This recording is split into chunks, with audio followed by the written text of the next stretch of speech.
Hello বন্ধুরা, মিতালি কিচেনে স্বাগতম। চলে আসলাম একটা নতুন রেসিপি নিয়ে বন্ধুরা। আজকে করব বাটার চিকেন। তো চলো ঝটপট দেখিয়ে দিই। আমি কিন্তু কড়াইয়ের মধ্যে সামান্য তেল দিয়ে দিলাম কিছুটা বাটার। এই রান্নাতে কিন্তু বাটারটা কিন্তু খুব বেশি লাগবে বন্ধুরা।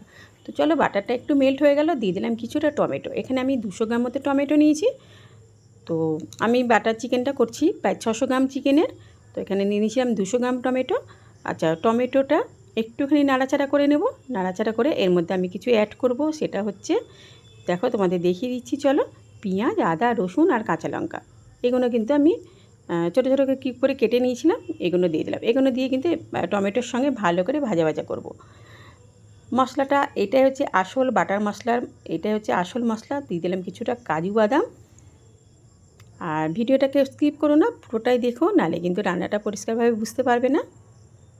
তো আমার রান্নাগুলো কেমন লাগছে অবশ্যই জানিও। দিয়ে দিলাম কিছুটা লবণ, দিয়ে দিলাম কিছুটা হলুদ, আর দিয়ে দিলাম কিছুটা কাশ্মীর লঙ্কার গুঁড়ো।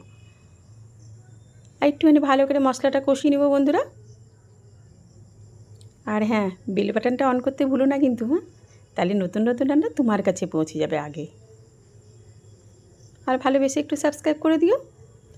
তো দেখো, একটুখানি জল দিয়ে দিলাম, অল্পই জল দেবো যাতে মশলাটা একটু সেদ্ধ হয়ে যায় আমার। একটু ঢাকা দিয়ে রেখে দেবো। দেখো মশলাটা প্রায় আমার সেদ্ধ হয়ে গেছে আর জলটাও টেনে গেছে। এবার কিন্তু নামিয়ে ঠান্ডা করে একটু মিক্সি করে রেখে দেবো।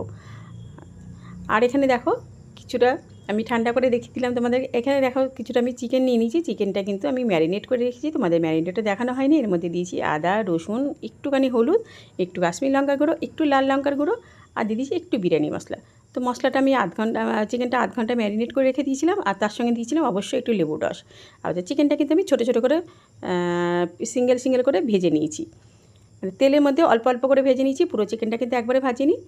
চিকেনটা ভাজা হয়ে যাওয়ার পর আমি কিন্তু কড়াইয়ের মধ্যে আবারও ধুয়ে পরিষ্কার করে বাটার দিয়ে দিলাম। তারপরে কিন্তু গ্রেভির মশলাটা দিয়ে দিলাম, যে টমেটো, কাজু, পেঁয়াজের যে গ্রেভিটা করেছিলাম সেই মশলাটা আমি দিয়ে দিলাম। আচ্ছা, এখানে তোমরা অনেকে ছেঁকে নিতে পারো, আমি কিন্তু ছাঁকিনি, কেন আমি মশলাটা খুব ভালো করে পেস্ট করে নিয়েছি।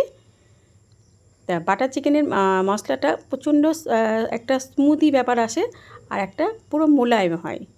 তো দিয়ে দিলাম একটুখানি লবণ, আর দিয়ে দিলাম কিছুটা কাশ্মীর লঙ্কার গুঁড়ো। কাশ্মীর লঙ্কা গুঁড়ো দিয়ে ভালো করে নাড়াচাড়া করে এবার কিন্তু আমি ভাজা চিকেনগুলো ওর মধ্যে দিয়ে দিলাম। রান্নাটা সবাইকে পুরো দেখার অনুরোধ রইল, কেউ কিন্তু স্কিপ করো না, তাহলে কিন্তু পুরোটাই বুঝতে পারবে না।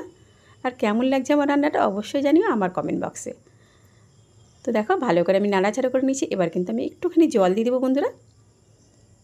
আমার রান্নাটা প্রায় 80% হয়ে এসছে।